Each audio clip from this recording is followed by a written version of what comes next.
Hello everybody, welcome to the stream. I thought I'll be making my own intro music today. I hope you like that. Now we're starting with the beer.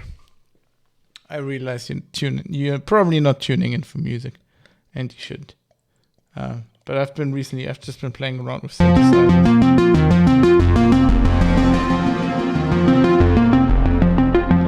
I like to amuse myself.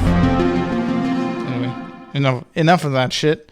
We're here for podcasting. Put that. Oh god, I'm all like tangled up. I don't know if I can. If you can see that, it's like it's everywhere. It's everywhere. How are you doing? It's wonderful here. It's very warm. I'm enjoying it. It's already summer. It's really cool. I hope you're having a nice evening too. We're gonna do a podcast. We're gonna talk about NFTs. Wait, why did that was broken? That's not what we want. We want this. Okay, let's do a test recording here. Hello.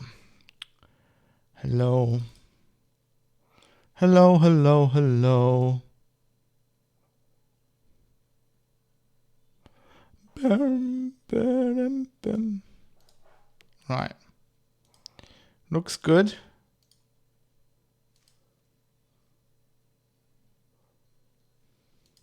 Right. Sounds good. What else we gotta do? We gotta queue up the music. Right.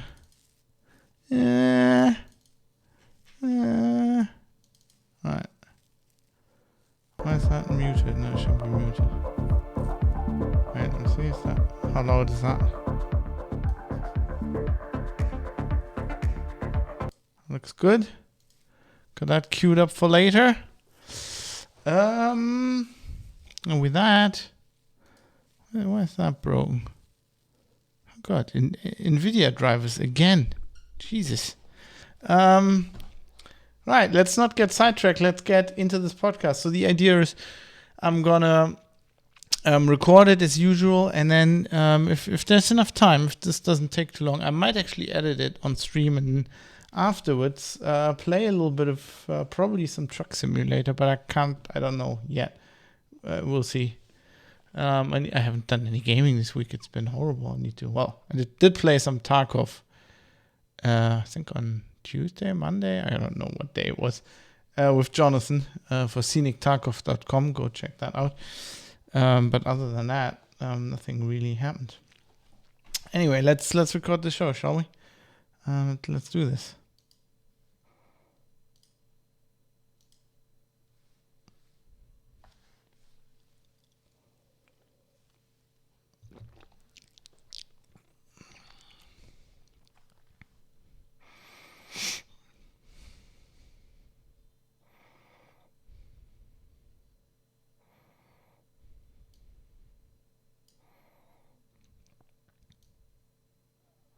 You're listening to The Private Citizen, defending your right to have something to hide. This is episode 118 for Wednesday, the 18th of May, 2022. Non-Fungible bullshit. Hello, everybody. My name is Fab. I'm coming to you live from Düsseldorf in Germany, where it's very warm. It's like almost 30 degrees. It wasn't that sunny today, but it's nice weather. It's nice and warm. I like it. I have to admit, I like warm weather, so I kind of like global warming. Yeah, I've been enjoying it. I didn't go out though. I didn't have time. I didn't even leave the house. But I'm still enjoying the heat. I've been working a lot, so I haven't been able to get out of the house. But anyway, how are you doing? I hope you're doing all right. I'm having a bit of a beer here. And today, my children, I'm going to tell you a story. I'm going to tell you about NFTs. I explained blockchain last episode. That was episode 117. And that was very well received, I think. People like that. And that was kind of basically the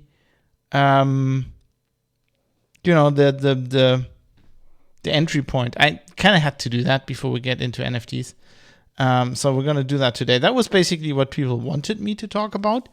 The topic people, and I've been reading about NFTs a lot. I've been thinking about them a lot, and I had a very quick initial impression when I first learned about NFTs, and I've never changed that one. It's the more I read, the more it's been solidified. So I think I'm just now ready to give you that opinion, and yeah, as you know, I'm broadcasting this live on Twitch as I usually do. So you can go when I record live, which is usually Wednesday evenings, you can go to twitch.tv/Foxtrot Alpha Bravo to watch it. You can go to my YouTube channel. All those links are in the show notes. Go to Private Citizen Press. That's probably the easiest. And we have Jonathan, longtime supporter and a good friend, is in chat and is commenting on my dual camera. Yeah, I kind of have a setup where you can see my hands, and I'm actually wearing pants. He was making I don't know, allegations there. I am as I'm recording this, I'm in my broadcaster outfit. I'm wearing a shirt and a tie and short pants because it's very warm. But they are actual pants. So here we go. Anyway, let's get into the show. Let's talk about NFTs today. That's kind of the topic, and I think that's about everything for an introduction. As you know, the show notes are on privatecitizen.press. Anything I talk about, links are in there. And with that, let's get going here.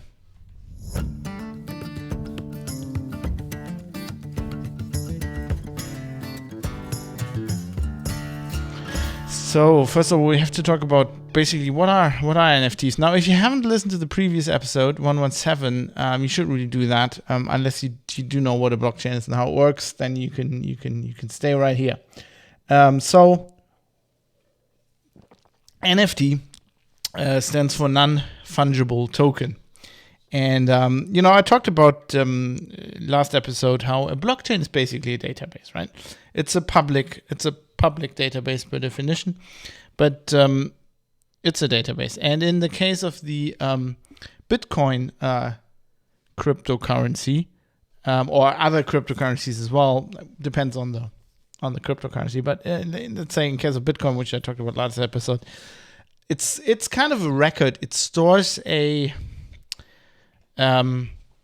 like a ledger, right? We call it a ledger. It's like a decentralized public database of how many bitcoins, which are kind of tokens really, right? They're not like coins, they're not like really a currency, but like they're an abstract of a currency, right? So we call that a token. How many of those Bitcoin tokens belong to whatever Bitcoin address? Let's simplify it and say to whatever person, right?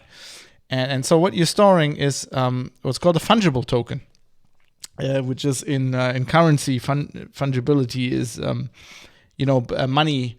If you think of traditional money like paper money or coins, two coins are not the same, but they're interchangeable, right? If I pay you, right, if you say, okay, I'm selling you this and please give me €3, and I give you €3 coins, they're different coins technically. They have little notches on it probably from being used and might be dirty, or somebody might even, like on paper money, somebody might even paint it on it. And so they're different, but fungibility means that they are accepted the same, right? You don't care which €3 coins, or or if it's a larger, if you want €30, I give you 3 €10 notes. You don't care about the specific notes, and they do have serial numbers, so they are definitely you can tell them apart, but you don't care, right? So that's the way currency generally works. And in cryptocurrency, you call that a token, right? Now, an NFT, a non-fungible token, is basically you're storing something in a blockchain that where you very much care about what it is, right? It's not interchangeable like just random Bitcoin numbers. It's a specific thing.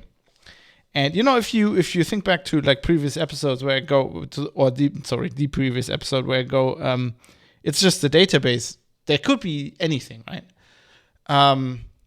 technically, an NFT is a smart contract. I'm not going to go into what a smart contract means. I linked the Wikipedia article in the show notes, which explains it pretty much. I mean, I kind of explained what Bitcoin is, that it's kind of like a system, right? It's kind of like in itself an algorithm. The way blocks are generated in the blockchain and the way like money is passed around and stuff like that. And that is basically a rudimentary smart contract. A smart contract is an algorithm or an algorithmic way of making contracts. We can have an episode at some point about smart contracts because there are inherent problems with that. But I think it goes too far to talk about that. Just imagine, the Bitcoin blockchain where it goes, when you have a block or like an entry in the database, where it goes, we're transferring 0.3 Bitcoins from Fab to Jonathan, and that comprises the ledger. With NFTs, you would go, there's a JPEG at this web address, and it belongs to Fab, and it now belongs to Jonathan. So basically what an NFT is, NFTs in itself can be anything, right? There can be all kinds of information.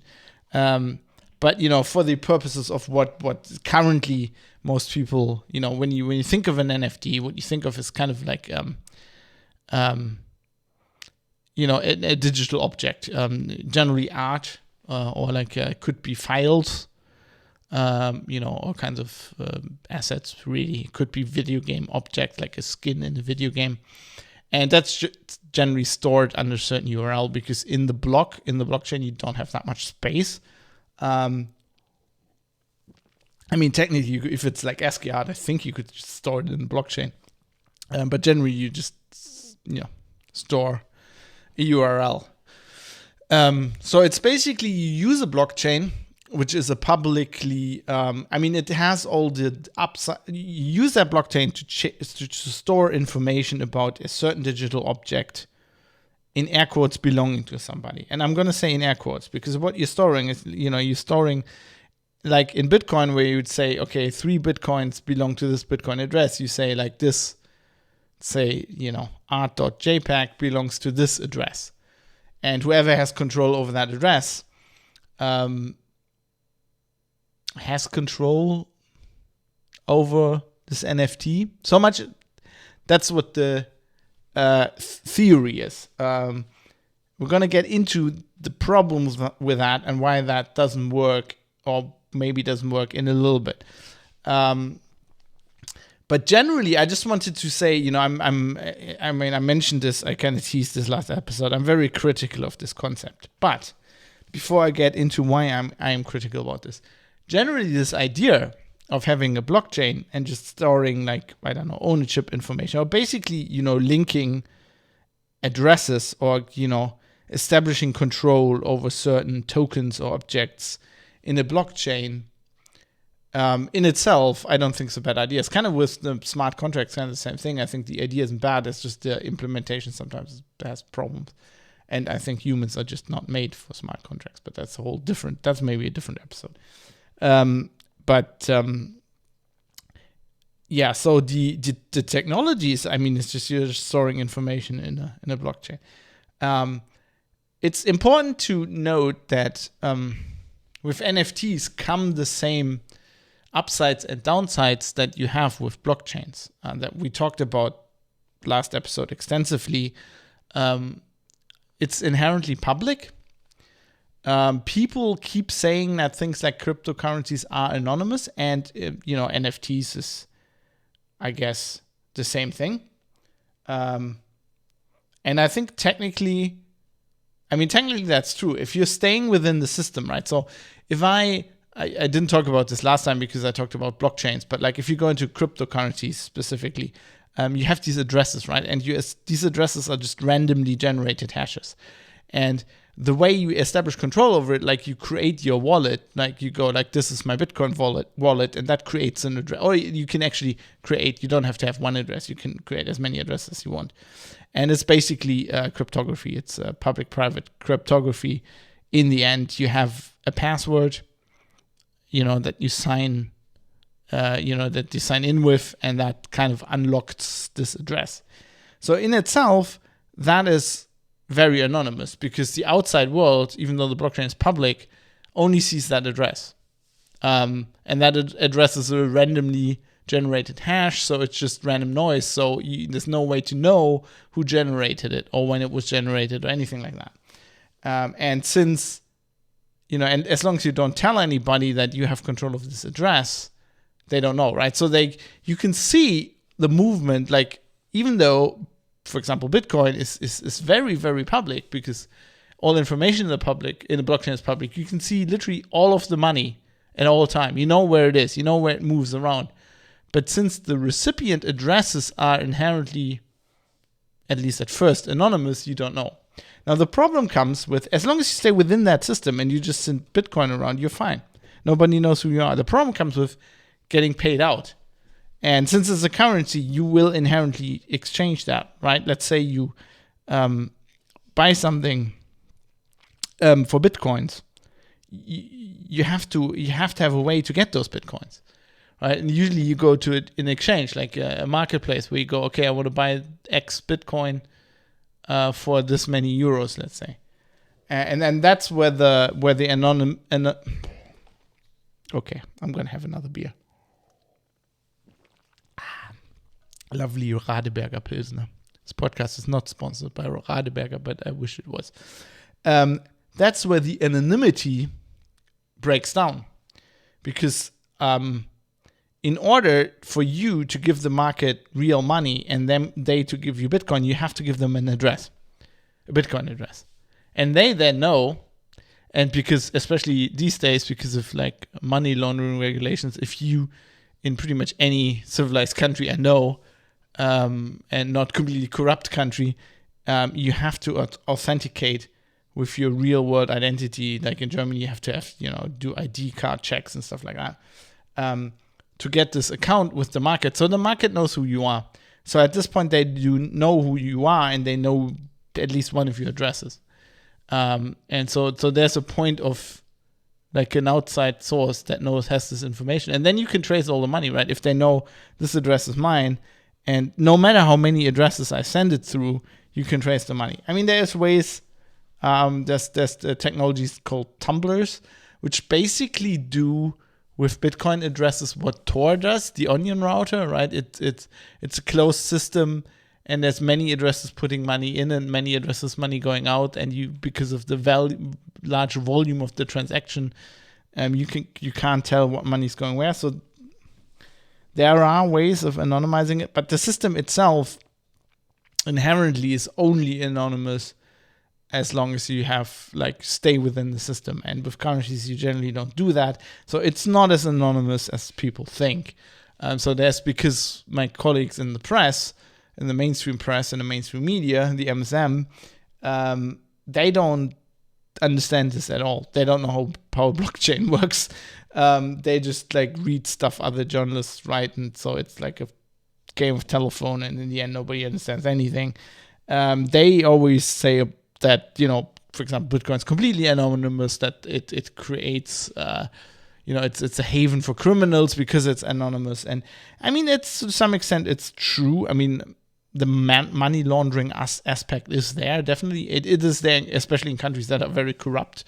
I don't know what it is like today, but Ukraine used to be a hotspot for this. It's just, just like normal money laundering. So it's not inherently worse.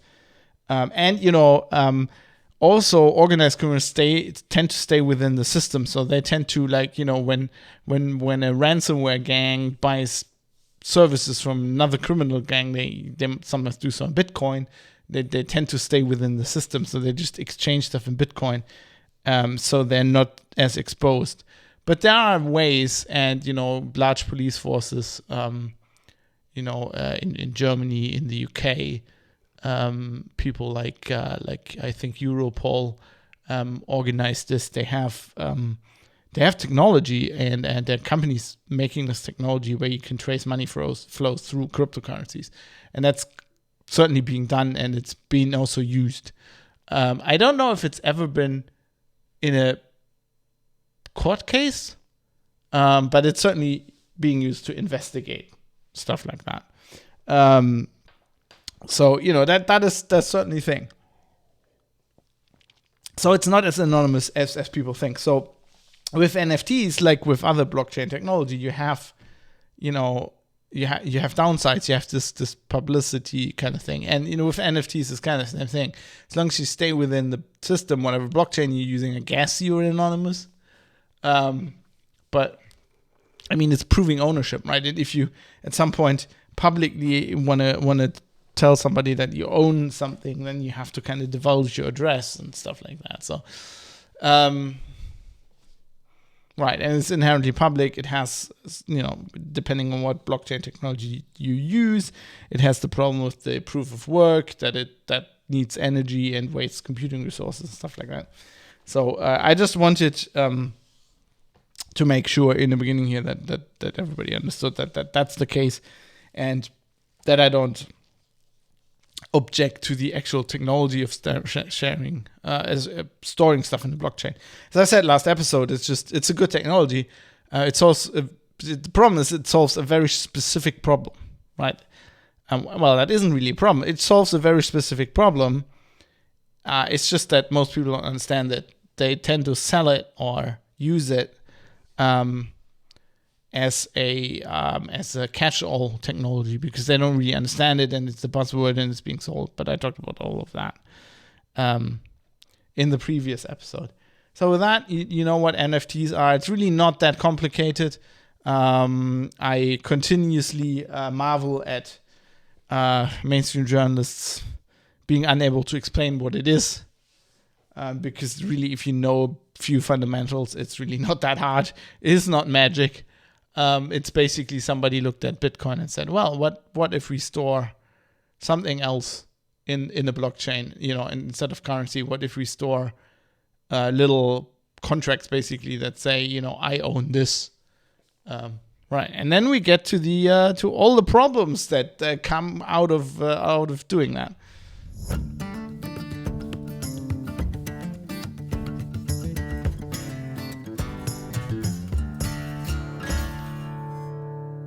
So I've thought about this a lot, and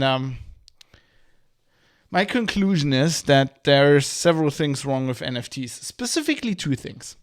The first thing is, I feel, inherent in the technology, and I'm not the only one who feels this. Actually, the Wikipedia article on NFTs, I think actually surprisingly to me, because I use Wikipedia. It's a good resource, but sometimes it's, especially on techie topic, it tends to be opinionated, but like in a way where people don't think it's opinionated because it's like the general opinion, but it's like, within the tech bubble, but it's not necessarily right. But they're very, not to say based on this, they're in the very front of the article, the Wikipedia article on NFT says this: proponents of NFTs claim that NFTs provide a public certificate of authenticity of proof of ownership, but the legal rights conveyed by an NFT can be uncertain. The ownership of an NFT, as defined by the blockchain, has no inherent legal meaning and does not necessarily grant copyright, intellectual property rights, or other legal rights over its associated digital file. An NFT does not restrict the sharing or copying of its associated digital file and does not prevent the creation of NFTs that reference identical files. I think that sums it up very well. Let's go into, like, the second bit is actually the larger problem that I want to talk about separately, but like let's get about, like, there's a legal problem here, all right? Let's say in Germany. I'm not a lawyer, obviously. Otherwise I probably wouldn't be doing podcasts. I would be making money selling people legal advice or defending them in court. But let's look at, as far as I understand, the legal problems. Now, having an NFT is not, or like a smart contract, I think this generally applies to smart contracts, is inherently not a legal way to make a contract, right? I mean, depends on what country you're in. I would think that if you're in the US, maybe the courts are a bit more open to this kind of thing. But let's say in Germany, right? I'm in Germany. We're very strict about these things. So we could have we can have like a smart contract or a blockchain that says, this is NFT, and JPEG art.jpg belongs to Fab. That would not be a contract. To buy art and associated rights, I would have to have a signed contract in Germany, right? And you can certainly have a signed contract that says, this NFT belongs to Fab. But like the NFT and the blockchain itself have no legal standing, right? There's no signature there. There's nothing that, a German court would recognize as legally binding. And I'm pretty sure in the UK or in Australia, so all the countries I've ever lived in and kind of looked into these kind of things in detail, that would be similar. And I feel like from what I've read in the US, it would be similar as well. Also, and nothing of this has been proven in court. And, it's kind of like, the GPL was worthless until it was first proven in court. Like something like this, a software license or anything like this is inherently meaningless until, we have jurisprudence and we have cases where we can go, look, these courts decided that this is actually valid. And that doesn't mean that, they might not decide in the future that this is, a legal way of doing things that is well within the realm of possibility. I think in Germany, that'd have to be a law. In Germany, you can't just go, well, this is now a contract. And you'd have to change I guess it's the BGB, the Bürgerliche Gesetzbuch, like the civil, the book of civil laws, basically. You'd have to go, this is the way to sign a contract. So... this just brings me back to something from the last section. Actually, very quickly, I forgot to talk about. One of the downsides this brings with it is, of course, also the problem if you like any blockchain or cryptocurrency, if you lose control of your wallet, like there's no way to get it back, right? So if you have a ton of NFTs, you bought a ton of art and invested in shit, and you lose the password to your wallet, you can't prove that they belong to you. So that's all bets are off. That's like one of the downsides that you take with having blockchain technology. But anyway, so it's not legally binding, and you can't convey rights like this. So for example, we're gonna be talking about art here in a bit, and one of the most important rights when it comes to art is copyright. Right? Right? And for example, in Germany, the author or the creator of a thing, I mean, if you create something, it's automatically copyrighted. That's how copyright works on the Berne Convention, i.e. probably in any country you're listening from right now. So it works like this. It's not like a trademark where you have to go, I created this, please can I have a trademark? You go to some government office, right? Copyright is you create something, and if it's a work under copyright, by definition, if it's a work under copyright, a copyrightable work, right? That's applicable for copyright. It's immediately copyrighted to you, the creator or the author. And this depends on countries, but in Germany, for example, you can never you can't possibly relinquish this copyright. It's not, as far as I understand, copyright law in Germany. Not a lawyer, but I've researched these. I'm very interested in this topic because of open source software and stuff like that, right? Right. So you always own the copyright. The only thing you can do is you can give somebody a license. So let's say I write an article. On something, and then I sell that, let's say to golem.de, which is a German tech website, and I cannot sell them my copyright. I can give them a license, and I can give them a perpetual license, which basically means they can use it and can do whatever they want with it forever. But I still always have the copyright, which means there's also certain limits to the license, right? It's very hard for them to make a contract where I sell them an article and I can never publish it myself. This didn't used to be a problem when journalism, right? People had printing presses, and you couldn't just publish things yourself. But on the internet, I mean, they can, like, I think as far as German law is concerned, they can make a they have a contract with me where they say, well, you sell us this article and you're not allowed to publish it on your own website and stuff like that for like 2 years or whatever. I don't think they can ever do that unlimited time. So at some point, the rights will default back to me. And generally, they don't. Like, generally, I can always publish it myself after some time. Because you can never relinquish those rights completely. That's different in the US, by the way. Which is, for example, also with music, which is why music licensing, works differently in the US than it is in Germany. Because, you always have some right in Germany to your own composition or your own work. And I have a friend, Larissa Schwarz, who I know very well, who does art. She's on Twitter, by the way, at Larissa Schwarz. If you speak German, she's German. She creates art out of banknotes. She cuts banknotes into, she's got like shredded banknotes from the European Central Bank, I think. And she sorts them by color, and then she makes art with it, right? She basically makes paintings by gluing little bits of money to paper. And I commissioned an artwork from her that I gave to my wife. And when you buy that artwork from her, this was my introduction to buying art. I didn't know it worked that way. But I've since learned and also researched this. Very interesting. So there's a contract that you sign because the artist always has copyright on their work. Like, you can buy their picture. Let's say she was a painter and it was more traditional, right? She paints a picture.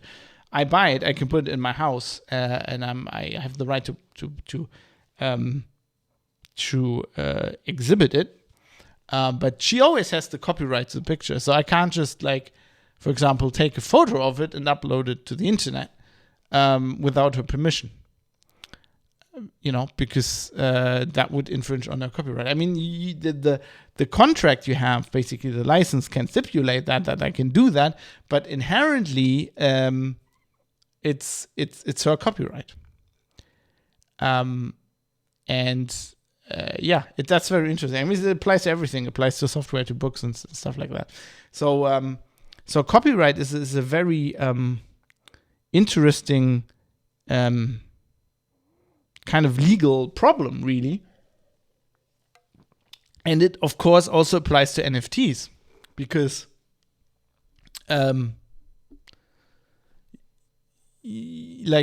there are actually people who are selling NFTs, and they say, if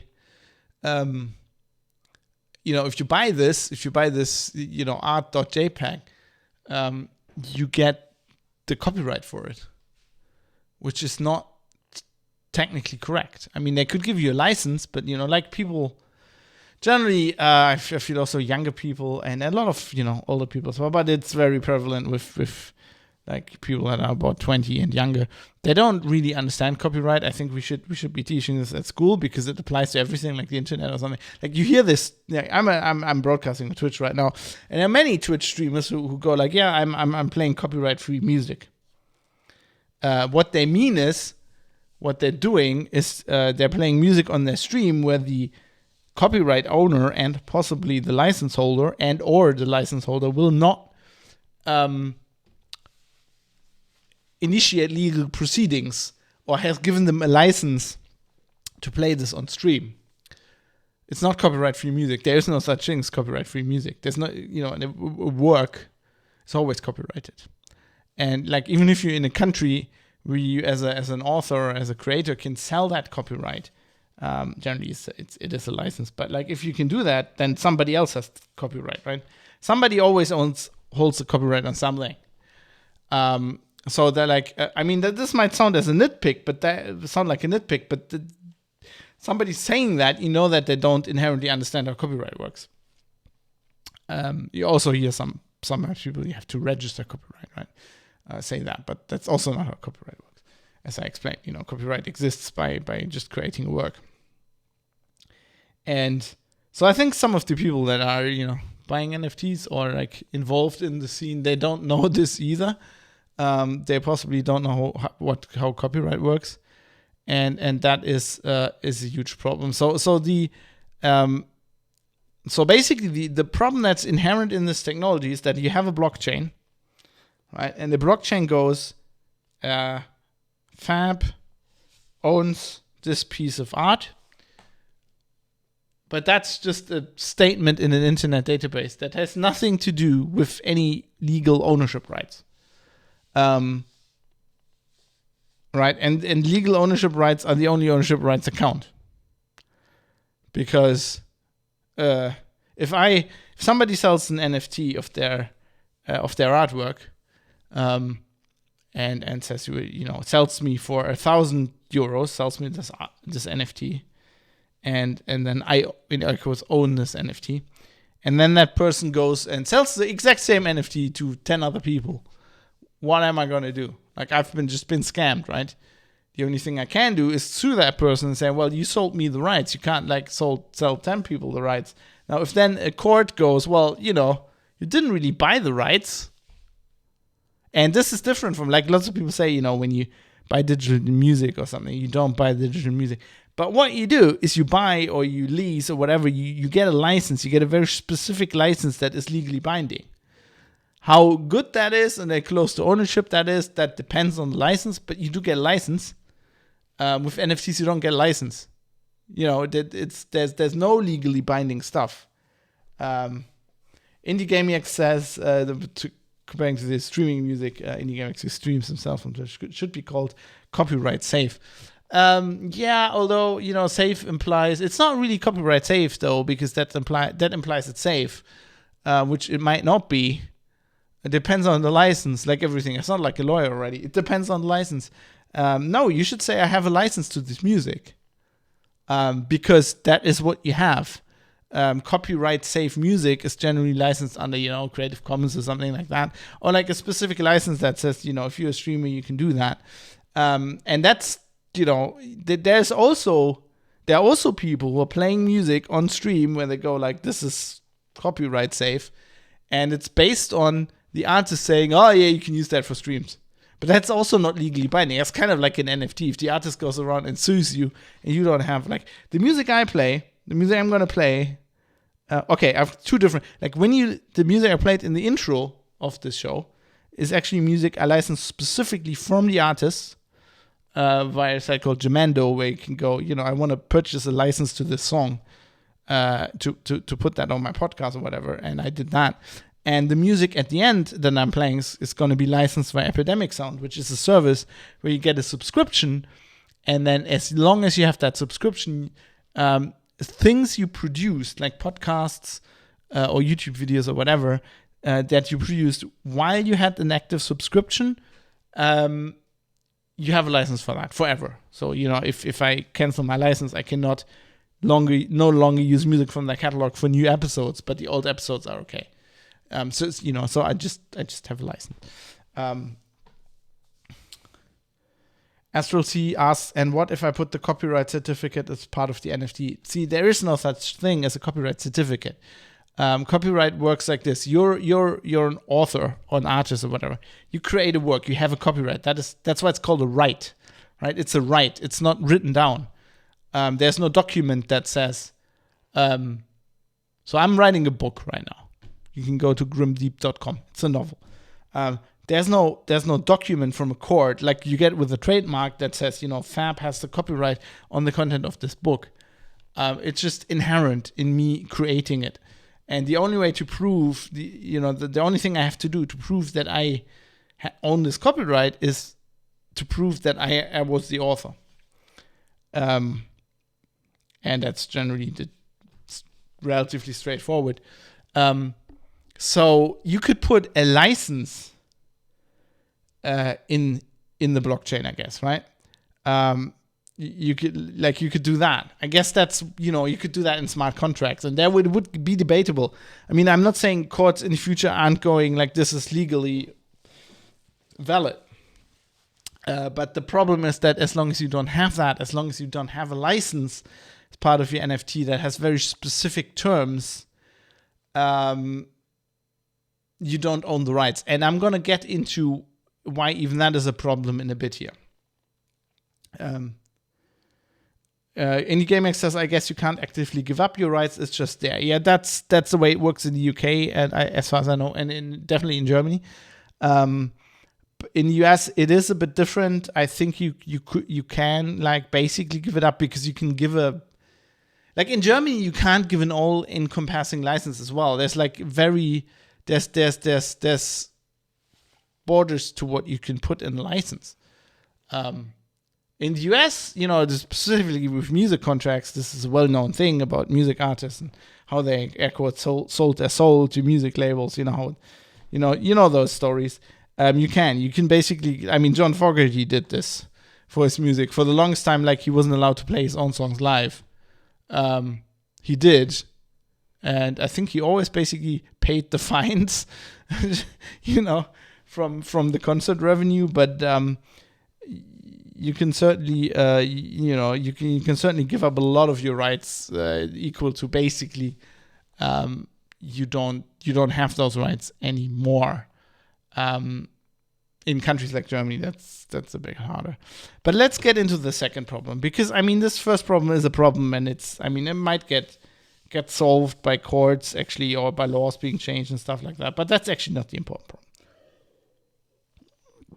Here comes the important problem, as far as I think, and that's the thing I thought about when I first heard about NFTs. The thing I refer to, that in my mind has never changed. I haven't changed my mind about this, and I don't think I ever will. So I think there's an inherent problem with the very idea of selling ownership of digital assets. Before I explain why that is, let me get into very quickly say I understand why people want to do this, right? I'm a creative person myself. My job is essentially a creative job. Pretty much everything I do. I do some other jobs. I'm actually doing some project management at the moment, which I don't know how long I'm going to do that, but it pays the bills.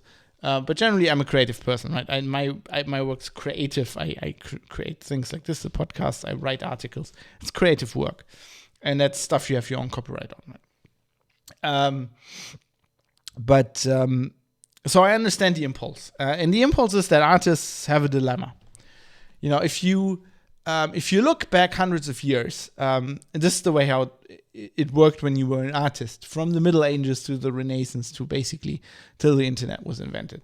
You create something, you write a book, you paint a picture, and it's even easier with pictures, and then you sell that, right? You would either like, you're a painter, you paint a portrait, and then you sell it to the person who commissioned the portrait. Or you sell it to a collector or a museum or whatever. Or, there are other ways, in the Middle Ages you had patronage. That's where Patreon comes from, where basically you had a rich guy who said, I like art, and I like to boast in society basically that I'm such a good guy, and I'm such an artful and civilized guy. So I'm going to pay people to make art. And you were like, you got paid by the Queen, maybe. My favorite poet, Lord Alfred Tennyson, he was poet laureate for a while, where you become so renowned that the Queen goes, you're my private poet now. And then he wrote poems for the Queen, stuff like that. Queen Elizabeth, that is. And no, was it Victoria? No, it's Victoria, right? I'm being dumb here. Anyway, that's a different way. But basically, you're like, as an author, you would sell your book, right? You would sell your book, you would write a manuscript, and you sold that to a publishing house, and then they had a printing press and they duplicated it. So you could duplicate things, but like it's harder with paintings. But like you could do that, and then they sold that, but you got the money from the initial sale. Like that's how artists work. Now, the internet came along. And artists now, especially digital artists, and pretty much everything's digital right now. And, books are digital. At least in the initial form, they're digital. Paintings are many increasingly are starting out digital if they're painted on traditional medium. I mean, you can still sell the original, but they get photographed and they are then exist in digital form. And you have a problem with digital media because the concept inherent in digital anything is that everything is infinitely. Wait, I need some more beer. I actually need to refill my tankard here. Oh God, I'm running out of beer. That's not a good thing. Everything is infinitely copyable. And not only that, there's a JPEG on Twitter. I like the JPEG. I right-click, save as. I have a copy. And it's a perfect copy. It's exactly the same. The game says beer penny. Well, I can always pause this podcast and then, people on Twitch, on live stream and all this, but you're the podcast listener, you won't hear anything. It'll just be seamless because it's the magic of editing. So you can copy everything. And the thing is, not only can you copy everything, that would, if you just could copy everything, you could have mechanisms to prevent that, which people are trying, and that's futile. I'll get into that. But no.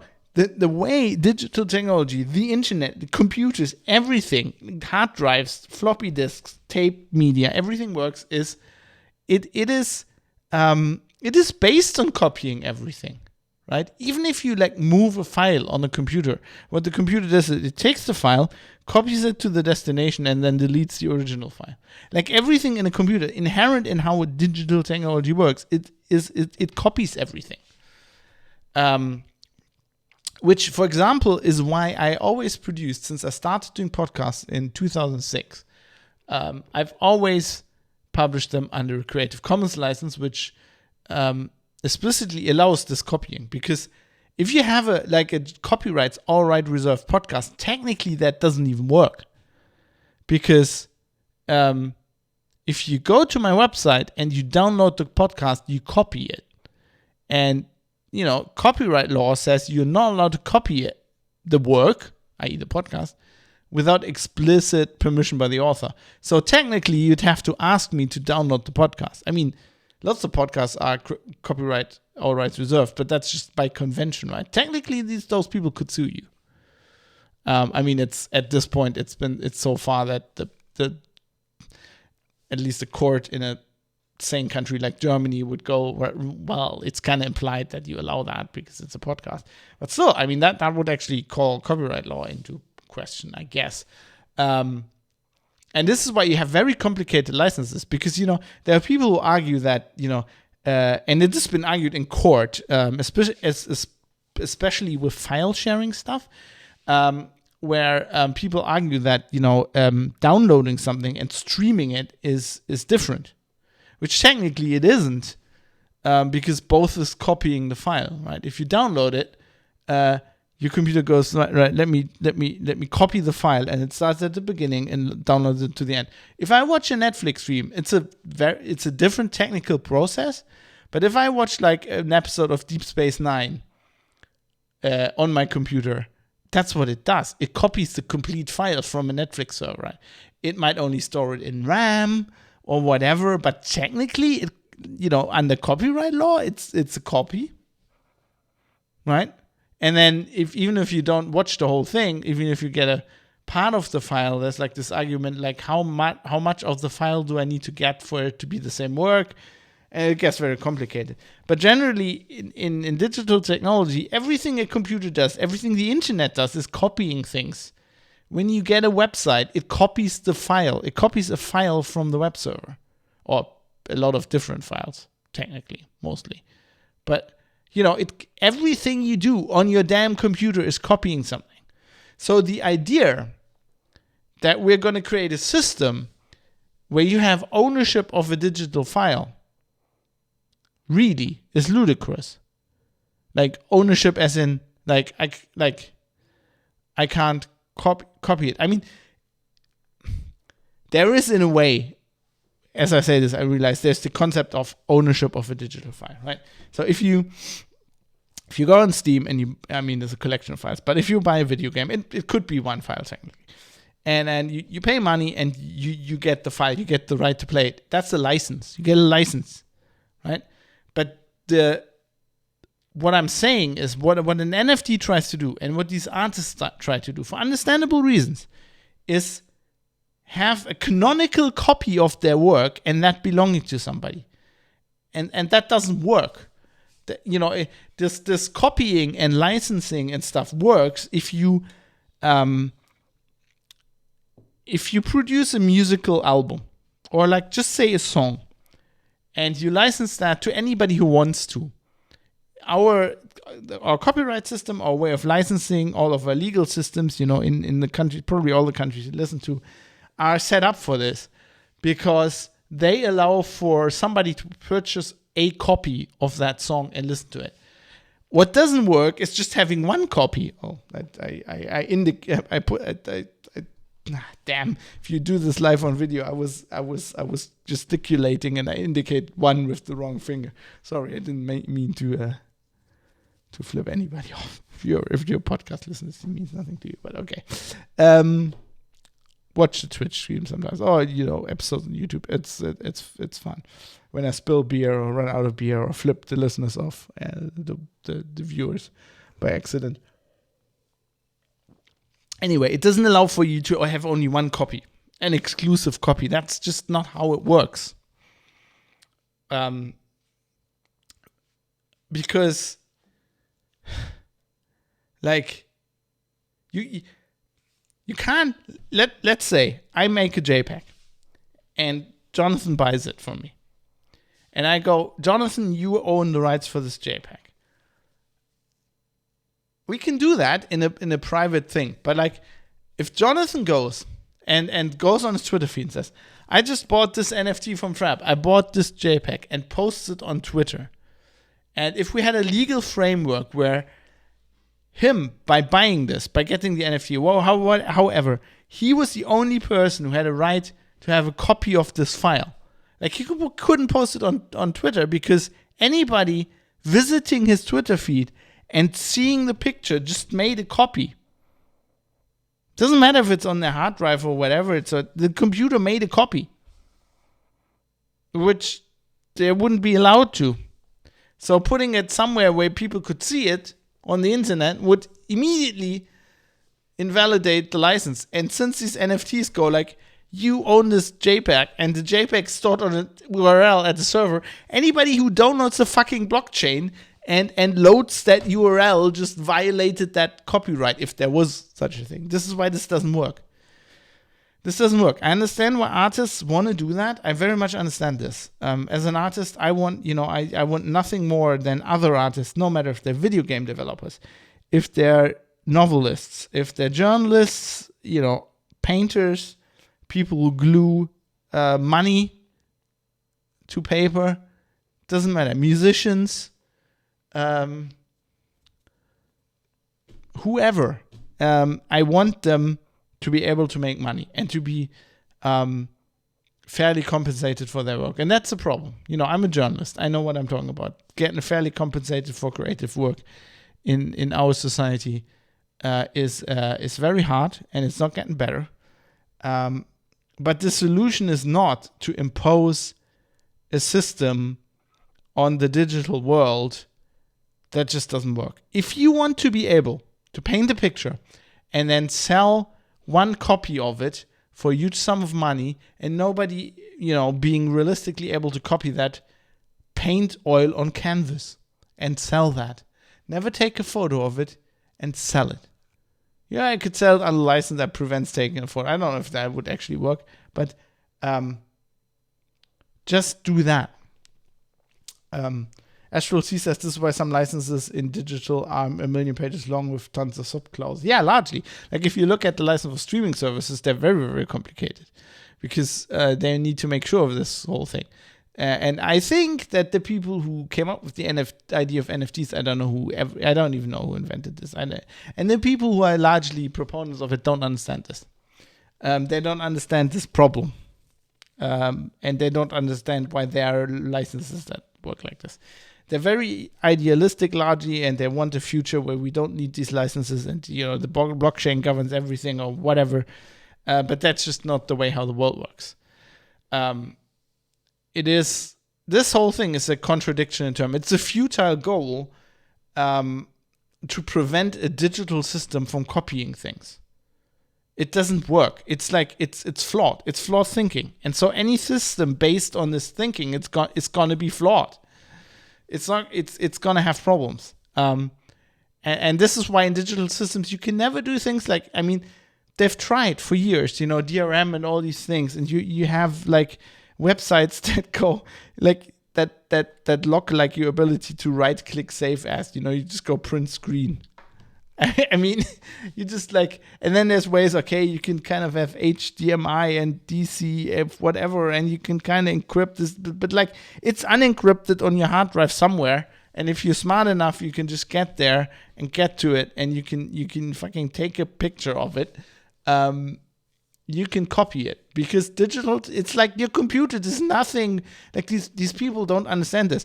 Your computer literally, and it's your smartphone, it's your fucking your headphones, anything with chip in it these days, with a chip and some storage. What that thing does, it just copies bits from one place. Literally, like if I download something from the internet before it gets like from the wire, from my Ethernet card onto my screen, it gets copied like a lot. Like it gets copied like from the network card to the CPU, into the RAM, gets, out of the RAM into the CPU again, back into the RAM to the, like it gets over some buses to some other cards. It gets copied all over the place. That's what digital data is. Digital data is little bits that are copied all the time. You can't go and say, well, we have this smart contract that says you may not copy this NFT, whatever. Like, that very idea is dumb. And I don't know. I know nobody's saying this. The first time I was like, oh, NFTs, what's this? Oh, they're putting things on the blockchain. I'm reading this, and I can remember this years ago. I don't know when it was, but it was years ago. I went like, that doesn't make any sense. What they're trying to do doesn't make any sense. And the problem is I sympathize. I sympathize with authors or artists, musicians who go like, but we need a way to get this old world back that enables us to make money. And I just think like in increasing, like people I talk to say, oh, Fab, you're just an old man and you have these old ideas, and the world's not going to work like this anymore. And I say, okay, fair enough. Maybe when it comes to cars or something like this, maybe yes. But then we get to something like this, and I feel like the young whippersnapper intellectual vanguard where I go like, it's the same with journalism. Like journalism as it was 30 years ago is dead. You don't have control of the publishing mechanisms anymore. And you will never get back to that. To all these publishing companies that are trying that are basically doomed. They're fighting a lost cause. And this is the same thing. This is an attempt to get back to a scheme of almost a mode of society that's gone forever. Artists will have to, accept that if they create something, it will be infinitely copyable, and it must be, because our society is inherently digital now. To get within society, to reach a large, amount of people, your artwork, whatever it is, has to be in a digital form. And once it is in a digital form, it is by definition infinitely copyable and will be so forever. So you have to find some way to make money. Don't ask me what that way is. I don't know. I realize that I'm a journalist and I'm selling my intellectual property, as people like to say, or my creative endeavors to somebody, and basically they're using an old mode of thinking. We're all using an old mode of thinking to make money with that, and that might not be sustainable in the future. But I know that, right? I'm often very, very, very cynical and like defeatist, I think. But in some things, I'm an idealist, and I think here's something I believe to end this whole thing on a happy note, right? Here's something I believe, and I've believed forever, and I will probably continue to believe till I'm dead. I think a creative work and good work like that will always be worth something. Like people say, oh, journalism is doomed. I think the media and the modes of journalism that we have today are probably doomed. But the act of being an agent of the public, researching things and telling the public things the public wants to know and that other people don't want them to know is valuable. Somebody who does that well has value. Same as if you can draw, you will always have a way to make money. I don't know if that is, you'd have to draw things for a company and get your money that way. I don't know. Right? Maybe you have to glue little pieces of money to paper, which, I have one of Larissa's artworks in the other room, and I can tell you I have a picture of it. It doesn't do the real thing justice because it has structure, right? If you have a real artwork, so I'm a huge fan of the Russian painter Ivazovsky, who painted mostly seascapes. And, those pictures, I have a lot of those pictures in high resolution downloaded because you can get them because they're in the public domain, because the pictures are in museums, they're old, the authors, painters long dead. And I have them very high resolution. And I can tell you it's not the same thing than seeing them in a museum. Right? There's texture to it. They're like old-fashioned paintings. Now, if one of my other favorite and somewhat famous artists is Simon Stålenhag, who is like a Swedish digital painter who paints, does illustrations of robots in 80s Scandinavia and stuff like that. Simon Stålenhag, I think it's pronounced Stålenhag, but it's like Stalenhag. On Twitter, he's well worth following. I should put these. I should just Google these. Well, not Google, but look on Twitter, and put these two links in the show notes. I will actually do that. Let's look up Larissa. Obviously, I follow her, and then Simon Stålenhag, Stålenhag,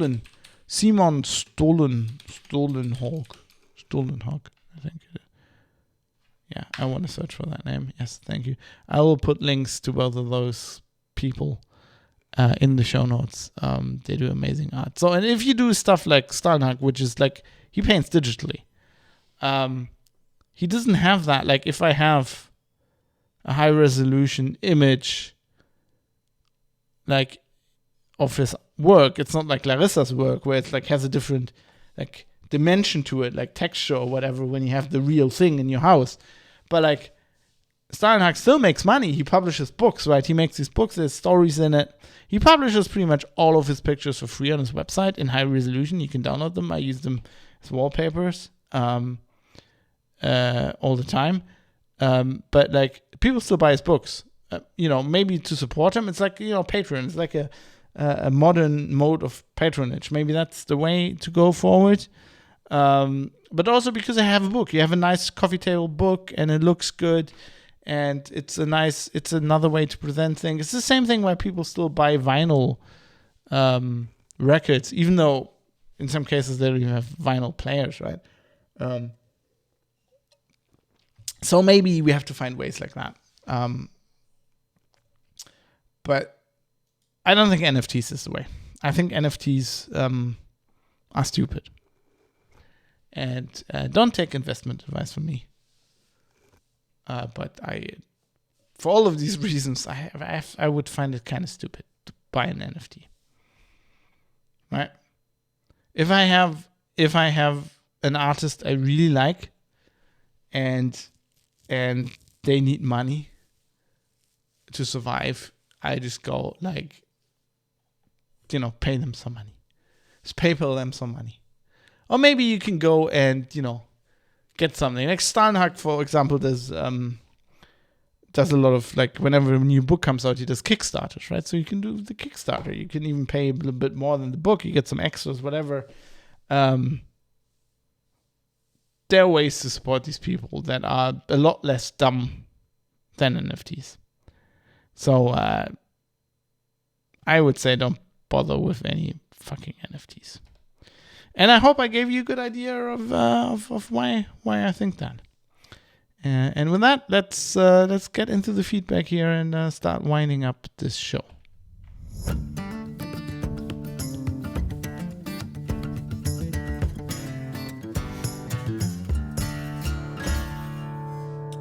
Some shorter episodes here, so this just should people who generally think the episodes are too long should like this, which I sometimes get as feedback, which I don't understand because you can just pause the episode. But I mean, you getting too much content for free. I don't know what your problem is. But anyway, this is going to be a very short feedback section as well. I just wanted to mention. We talked last episode about some feedback on episode 115. That was my last Ukraine episode, the Winter War one. And we had some continuing good feedback on the forum there, on the thread. Links in the show notes, Private Citizen Press.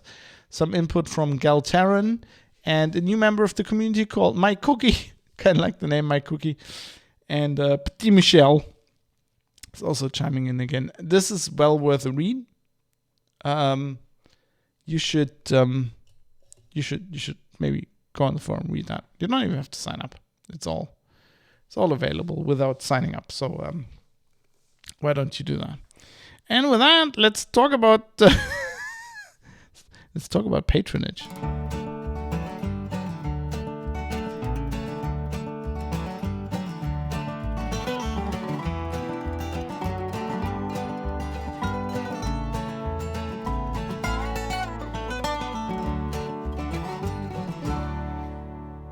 Yeah, having talked about licenses, I do give you a license for this file to download it, to copy it, to watch it, to hand it to your friends. You don't have to pay me for anything. You just get it for free. Isn't that cool?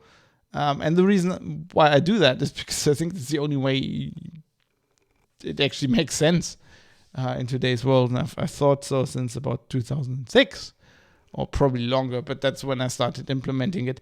Nonetheless, like artists, I kind of have to get the bills paid. These Radeberger Pilsners aren't cheap, especially these days. Don't know if they're brewed with Ukrainian wheat, but it's not looking good. So if you can pitch in, if you can become a patron, like in the olden days, I'm kind of your podcaster laureate at that point. You can do so. Links in the show notes. Private Citizen Press explains everything else as well. The value for value model. I'm not going to go into that. What I'm going to do now is thank everybody who made this happen.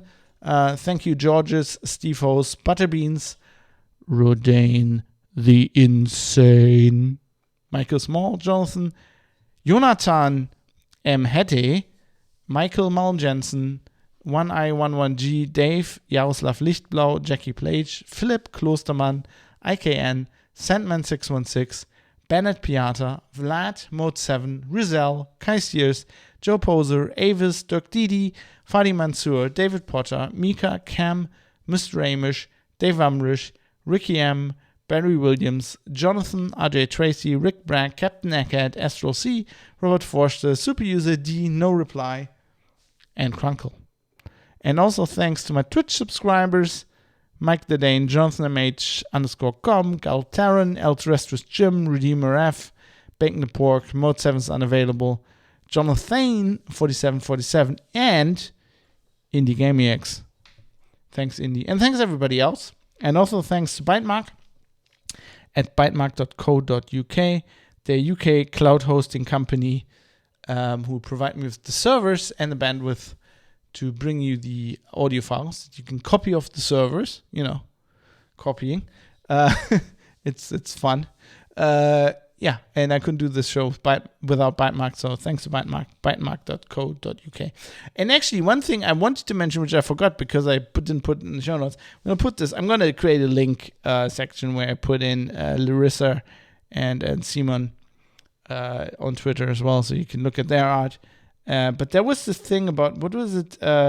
Square Enix selling Tomb Raider for NFTs. That was hilarious. So, the Square Enix, also known as Squeenix, sold a lot of studios and the Tomb Raider IP to another company to invest in NFTs. So, yeah. And I think they did this about a week before the NFT market kind of took a dive, which lots of people are laughing about. But it's even more funny that they actually did this. Knowing what you know now, that NFTs are basically bullshit, whereas Tomb Raider certainly isn't. The last 3 Tomb Raider games are amazing. If you haven't checked them out, they're great. A very, very cool female empowered main character, especially in the new version of Lara Croft. I enjoyed those games very much. I actually know some guys from Squeenix. Used to frequent the pub in Wimbledon with some Squeenix guys.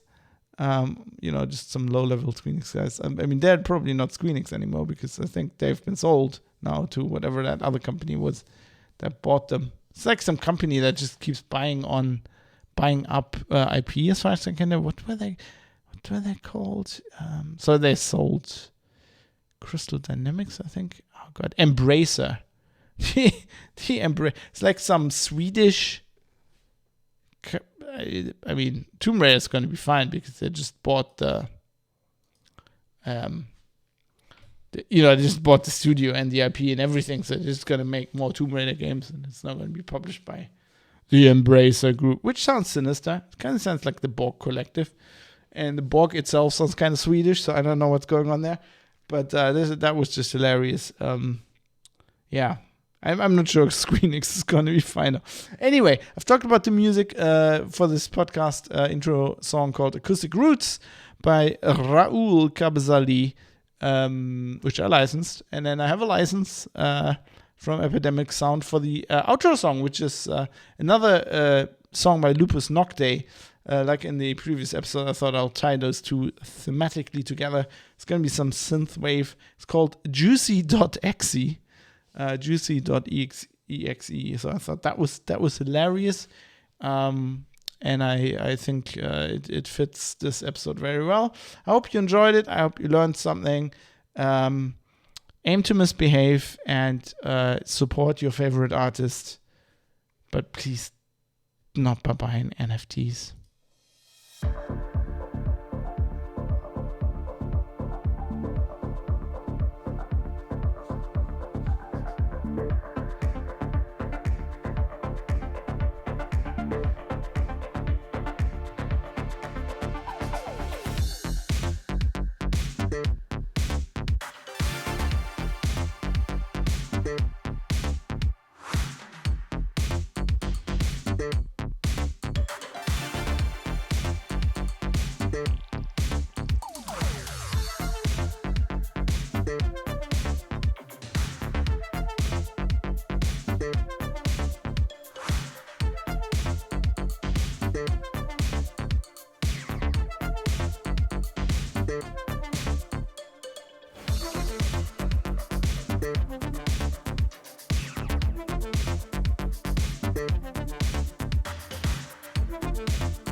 By the way, guys,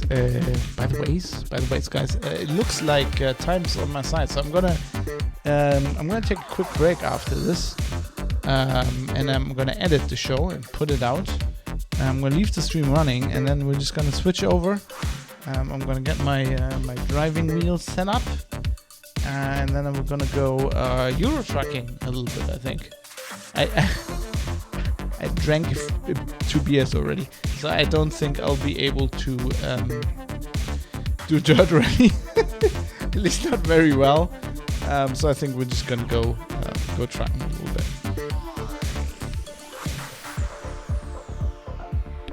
So stay tuned. What I mean by that.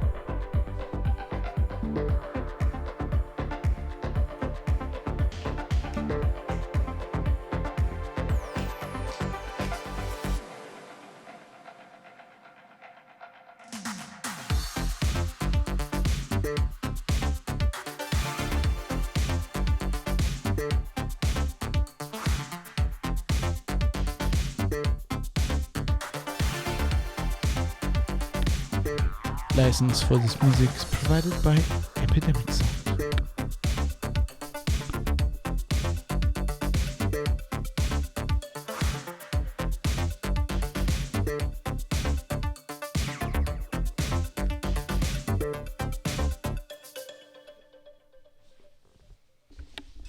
Alright, that's another episode in the bag. No, don't start over again. It's somewhat of a shorter episode. Like the last one was already a bit shorter than usual, but I don't know.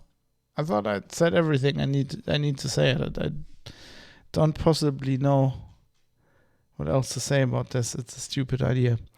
Okay, wait. What we need to do now is we can turn voice meter off. I hope this works. I hope I don't have to restart stream. I don't think I've ever tried this before. But if we switch to this directly, and then we kill voice meter, then you can still hear my voice. That is, of course, of course that would. Let me just start the music again to see what. Yeah. Still works. Okay. Right. Okay. I'm gonna take a little break. The wife came home while I was doing this, and I'm want to say hello before she goes to bed, and we never see each other again for the foreseeable future, because tomorrow morning she's gonna get up. I'm gonna be still in bed. Yeah, that's our life. That's how a successful marriage works. Everybody, don't meet in person ever. Yeah, so I'm it's gonna take like 10 minutes or whatever, and then I'll be back, and I'll be doing editing the show. I'm just thinking I might just put some music on here for you while I have the break screen on, just to be just to give you a little bit more to listen to. What do you want to listen to? How about some soothing piano while I'm gone? How about that?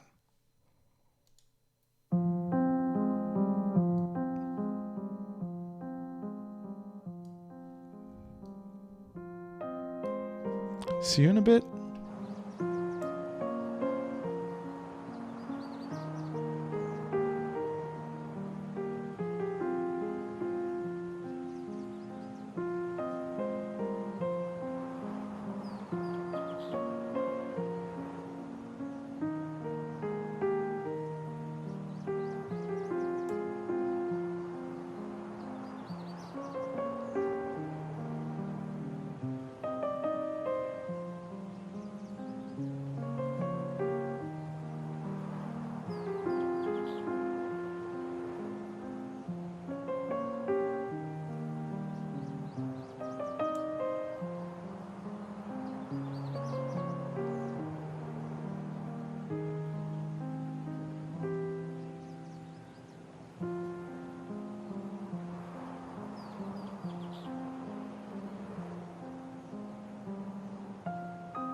All right. Let's get this podcast edited, shall we?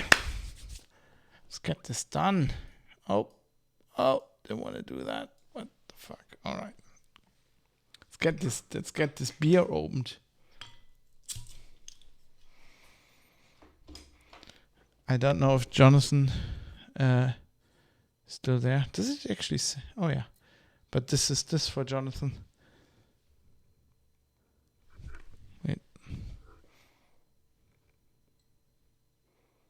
Gebraut nach dem deutschen Reinheitsgebot. The mark of a good beer, you know. Actually, I do like a lot of other beers, especially ales. I miss British ale very much, but you know, it's a hot day, and on a hot day, my body's just from childhood has been attuned to a nice crisp pilsner. Nice, cool, crisp pilsner. There's nothing better, really. Especially if you're doing hard work, like editing a podcast. Well, we're doing this. Haven't done this in a while. Showing you how the sausage is made from beginning to end. So there's really minimal editing here, since I didn't even have like a mishap during the show, or like, you know, had to take a break. I didn't even take that break to get myself another beer, so all good. Come on.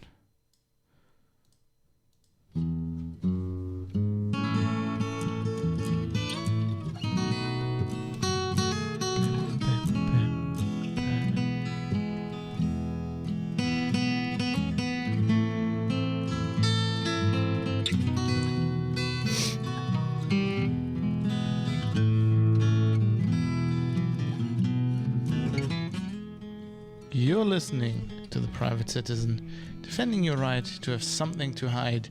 This is episode 118 for Wednesday, the 18th of May, 2022. Non-fungible bullshit. Very beautiful girl in a very short pants. Hello, everybody. Walked along My the name is sidewalk. Fab. I'm coming to you Distracted me live for a little bit. from Düsseldorf in Germany, where it's very warm. It's like almost 30 degrees. It wasn't that sunny today, but it's nice weather. It's nice. Wife is like, why the hell are you wearing a long-sleeved shirt? It's like over 30 degrees. I'm like, it's beautiful. It's perfect. No, honorary Australian. And I mean, I'm wearing shorts. I mean, it's perfect. Anyway, we want a chapter marker here. With that, let's get going here.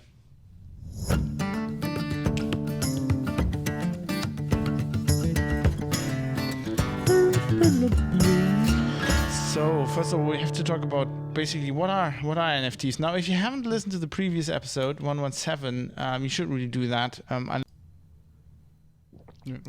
you can stay right here. Swallow. So NFT stands for none. We're gonna keep that in. It adds atmosphere and character to the show. And now we're going to talk about NFTs. That vodka was strong. Yeah, to all the problems that come out of doing that.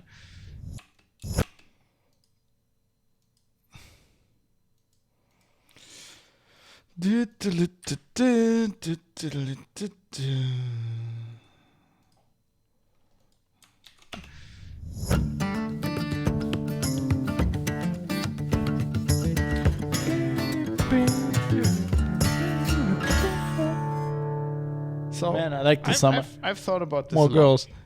And I nearly got too distracted to add a I should probably close the curtains. It's very distracting.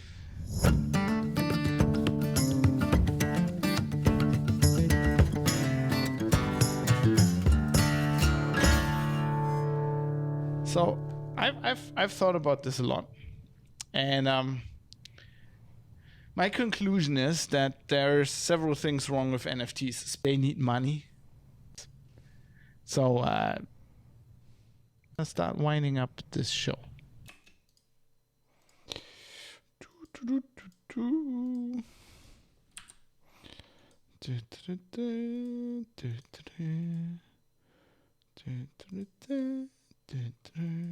Into the feedback here and start winding up this show.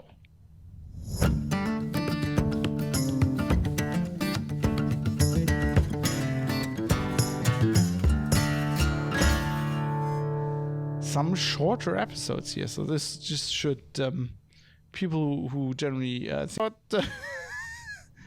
Let's talk about patronage.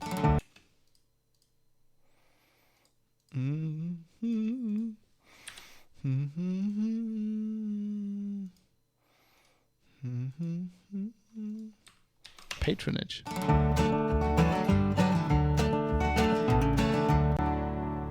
Yeah, having talked about licenses, I do give you a license for this. Hilarious. Yeah, I'm not sure ScreenX is going to read this episode very well. I hope you enjoyed it. I hope you learned something. Aim to misbehave and support your favorite artist, but please not by buying NFTs. Okay, delete that. And we can probably tighten this up a little bit by doing this. Not by buying NFTs. And what we then want to do is we want to compare the level of this.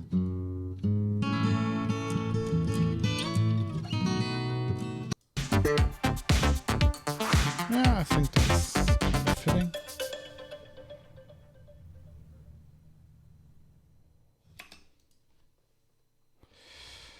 Right. Let's check that one more time.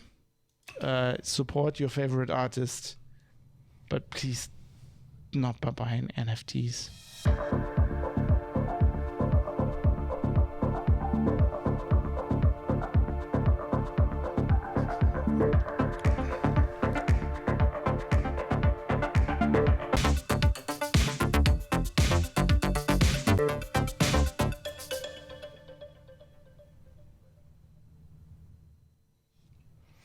And that's really all there is to the editing.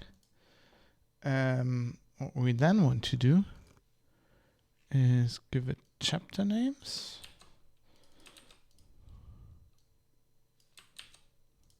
Right?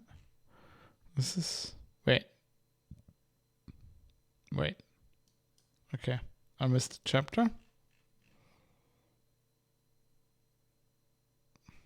Yep. I fucked up. Here, patronage. All right. Feedback. And this.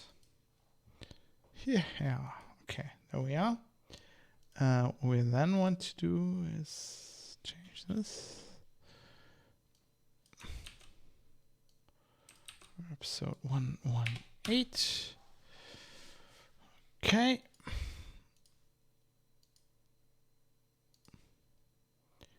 And probably wait. Why is the title? Why didn't the title save? Hello? Excuse me. What? Okay. Why is this broken?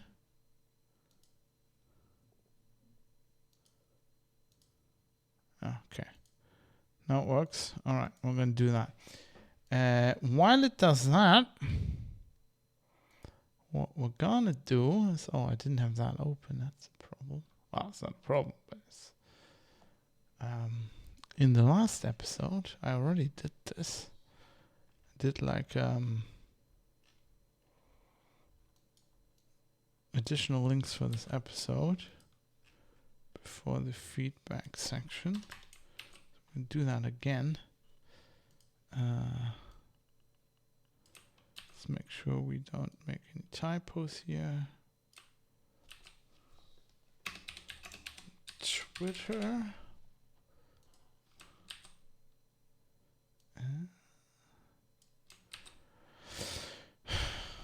We can probably leave the German, so she tweets mostly in German. But if you're not aware of what she does this, although that's not, it's kind of hard to tell.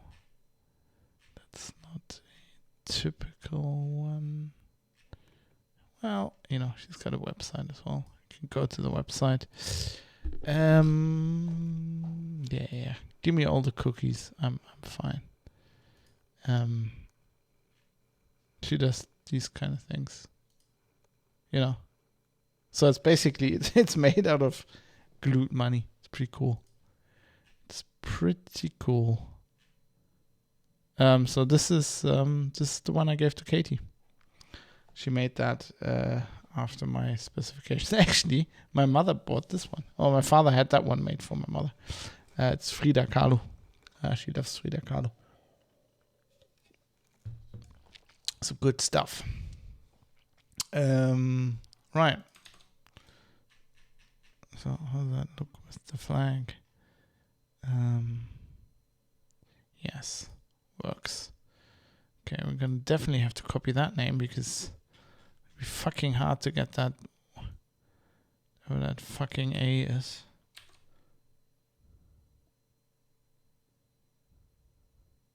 What game is that from?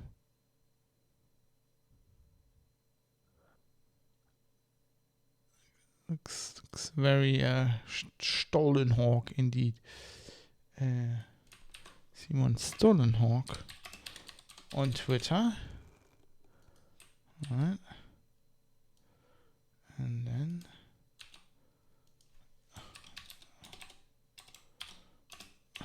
the Guardian.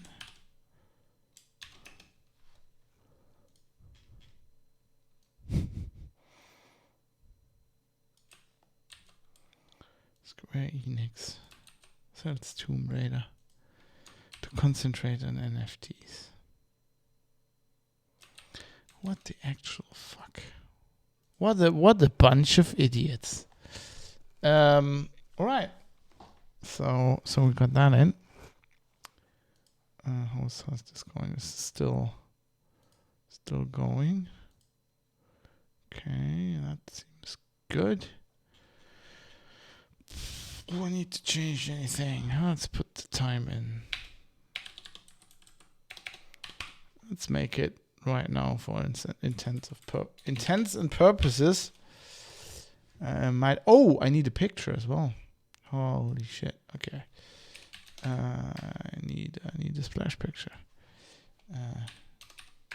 Wonder if they have.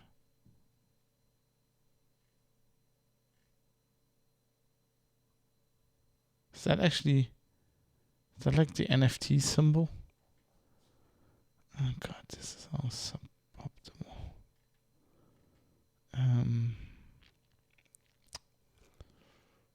Maybe you can do another thing with the chain.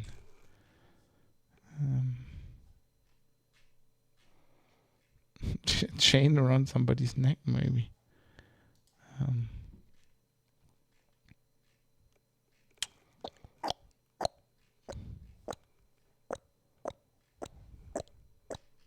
Some bondage. It's some chain bondage.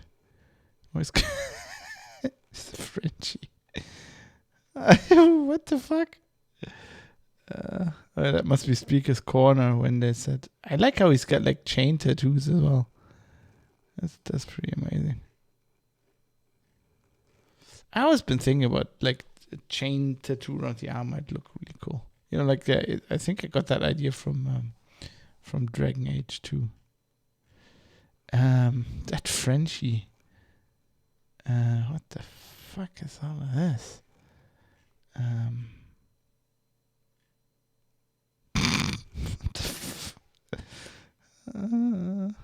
Jesus.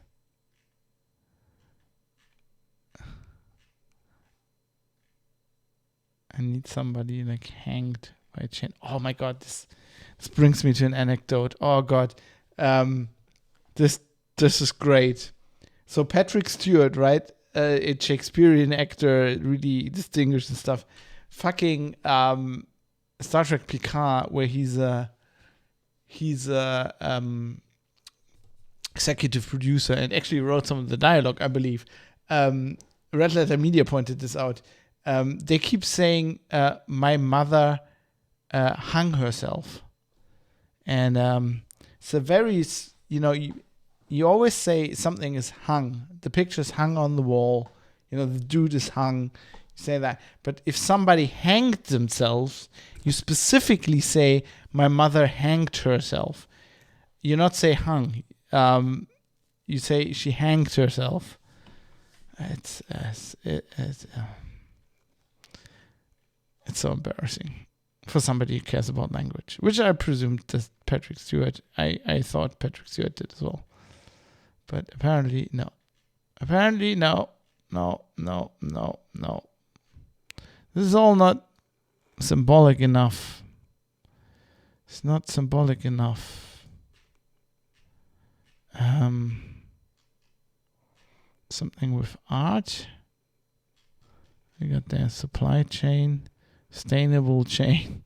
Is that Hamburg? I don't know. This is a nice picture. I mean, not for this, but it's like a anchored chain underwater. It's pretty amazing. Good stuff. But not what we're looking for. We're looking for other things. We're looking for... Oh, this is done. Okay. So now we can also export it losslessly in case we ever need to like re-encode it. Right, we want to do that. So yes, we want to do that. I'm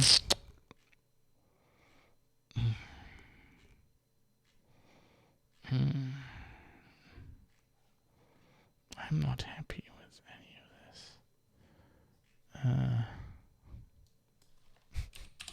I wonder what happens if I search for bondage on.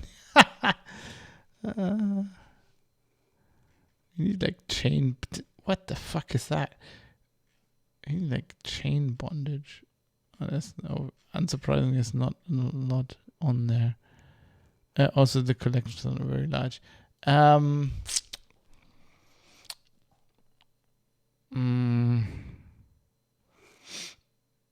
NFTs, the blockchain. I need some inspiration here. Art.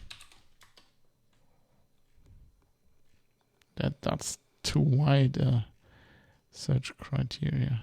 It's like Rembrandt in the museum.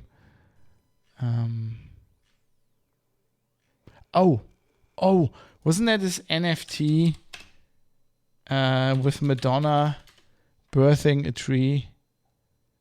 Yeah.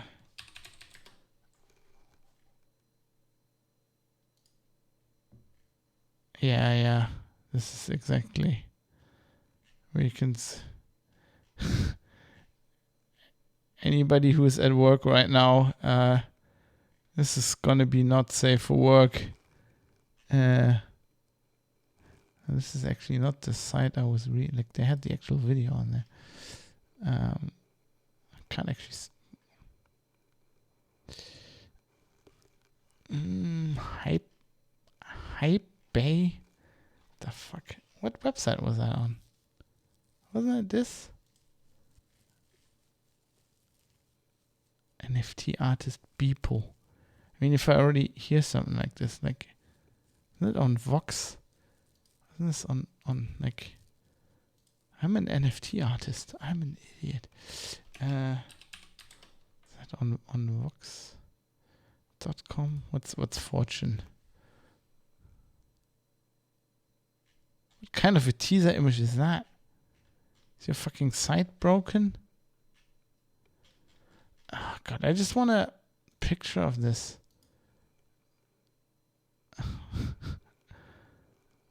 Obviously, they don't. Like I watched the video and you very explicitly see your vulva. I kind of like that. I wonder if they would give any research went into that. But that's probably close enough. That's probably also not. This is all probably safe for work. I mean, this is very. This is okay. Let's make a copy of that. Oh God, at least it's not a WebM. Okay, we're done with the actual podcast. The key art is actually I'm very quiet here the whole time, right? I might as well. Monkeys in the chain. Sorry, I saw this too late. I think I'm going with Madonna, but let's go with some jazz from Epidemic Jazz. Let's go to Epidemic Sound. Let's play some jazz in the background. You can never go wrong with some jazz. Jazz. I'm gonna need some jazz. What's the jazz? Latin, indie jazz. Let's go with the jazz. Oh, yes. That hits the spot, doesn't it? Warm summer evening, a beer, some jazz. It's almost like you Harry Bosch.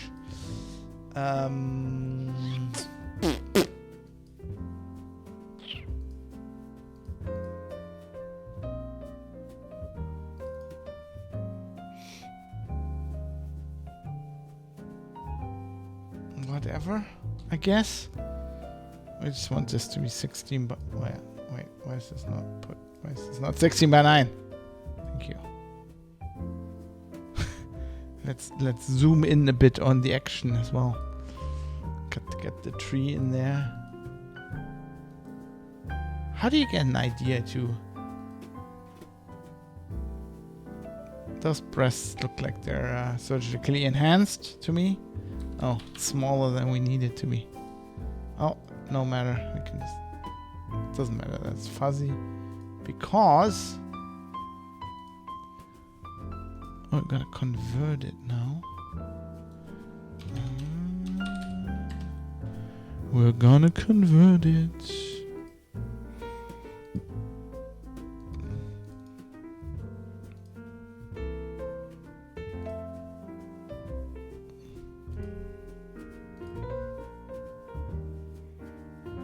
We still need to. And that actually works. That's still recognizable. Let's try some others. Kinda wanna mix it up.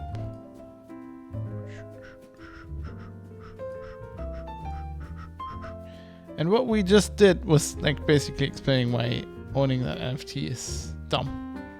Because you can just make a copy of it. That actually looks kind of fucked up. I like that. That looks like that is so fucked up that looks kind of NFT-ish. I don't really know why, but it does. All right. So we got that. We can save that. Probably we can close this. This is all done. We can copy this. Then we can go private citizen. Cover. Paste. Episode 118.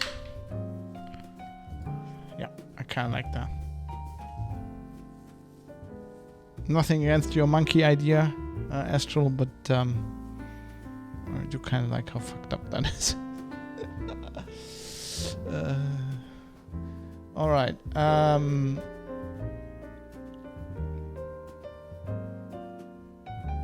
The private citizen.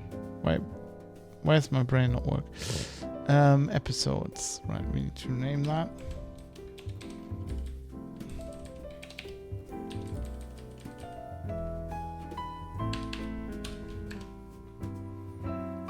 Pause the music here for a sec.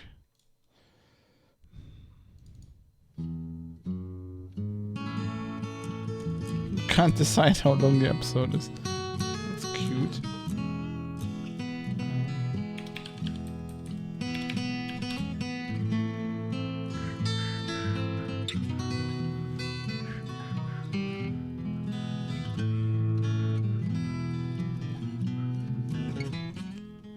You're listening to The Private Citizen, defending your right to have something to hide. This is episode 118 for Wednesday, the 18th of May, 2022. Non-Fungible bullshit. Database. A very, very cool female.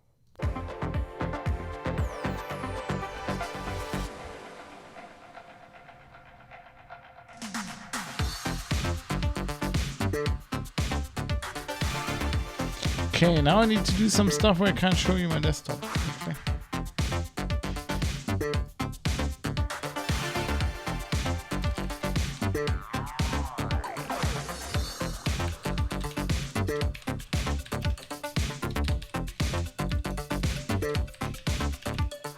Some hacking.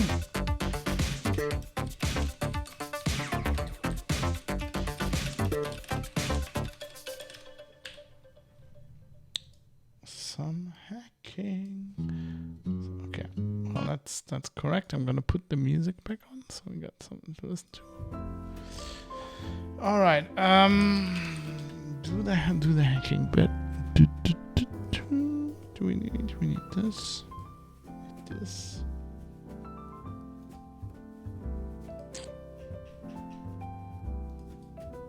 Upload the file.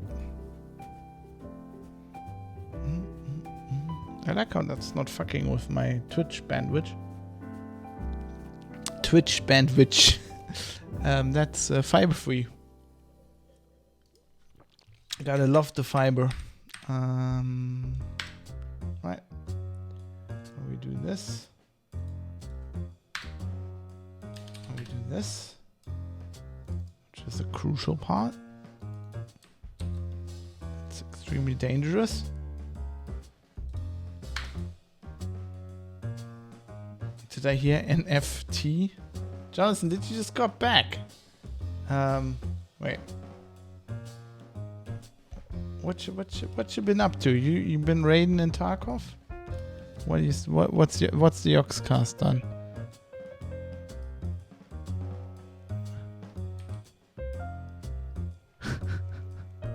Yes. Yes, exactly.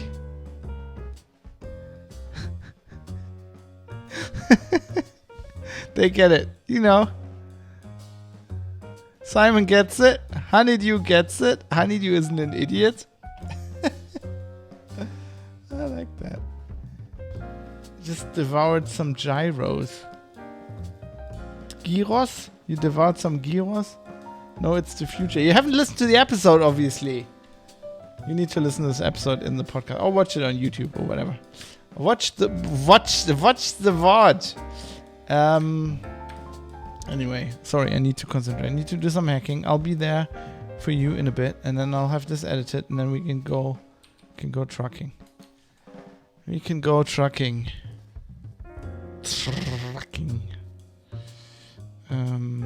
Right. What do I need to do now?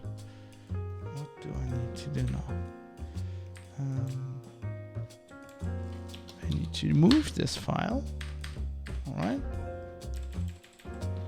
Then I need to show this file. Then I exit out of everything. Right. And then I can reload this page.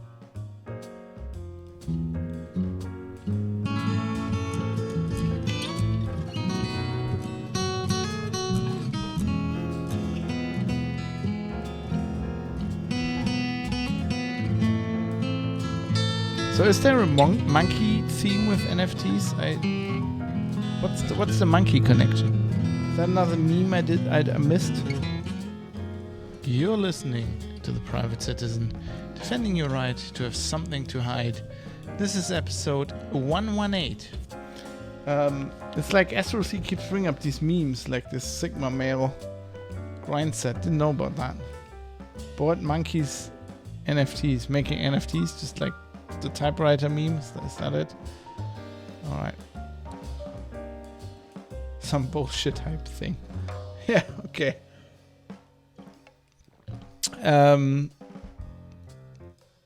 Here we go.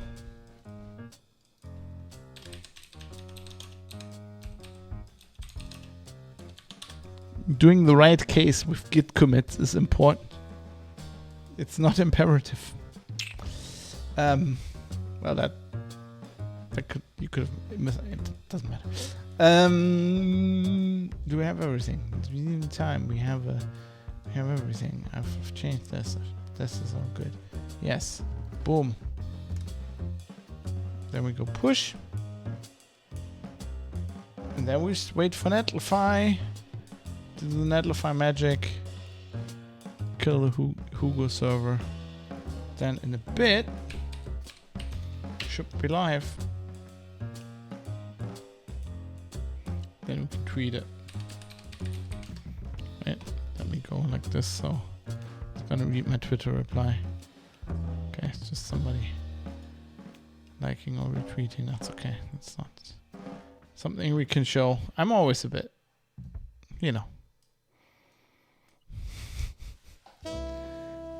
Leo Laporte showing his penis live on air has scarred me for life.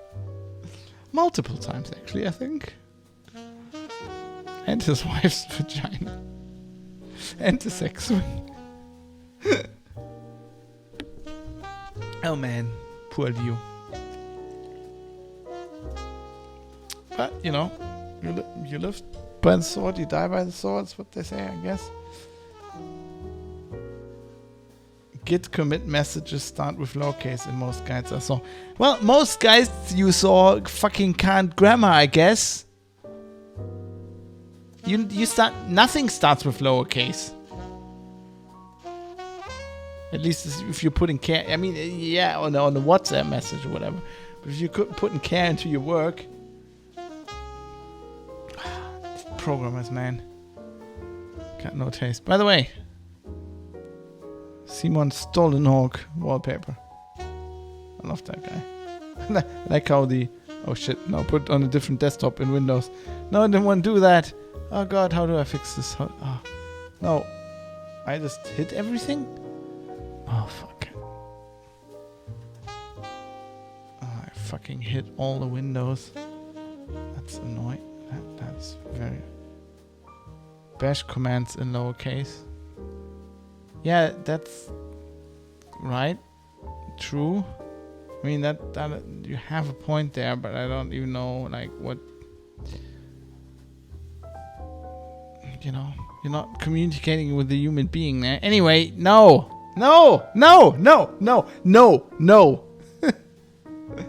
Wait, I gotta get a YouTube video for this.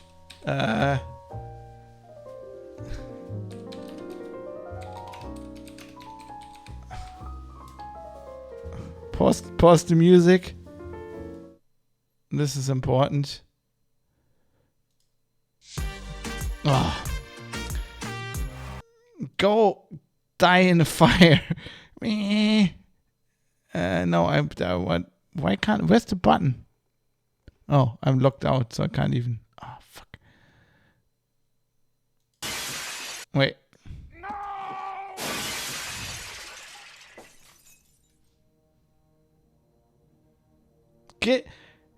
Git commit starting with lowercase.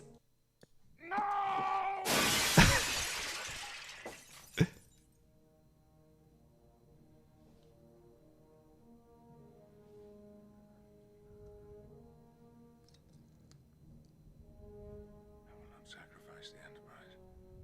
That's very low. Can I boost that somehow? You don't know how. We've made too many compromises already. Too many retreats. They invade our space, and we fall back. They assimilate entire worlds, and we fall back. Not again. The line must be drawn here.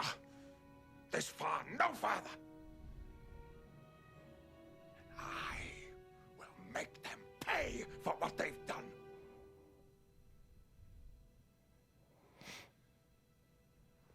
Ladies and gentlemen, Captain Jean-Luc Picard. If you watch Star Trek Picard, that's not Captain Jean-Luc Picard, that's another person. I think that's Patrick Stewart. Anyway, are we done? Yes, look at this. Gonna post that on Twitter like this. I think it stands for itself.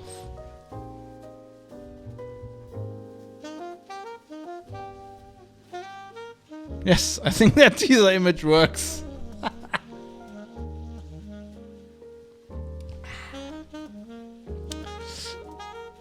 I am quite happy with that. Anyway, that's it. Podcast's out. We're gonna switch over now. I think. And the song's over, so it's perfect. Can pause that, get rid of that. Go to this, open VLC, right? And get us in the mood.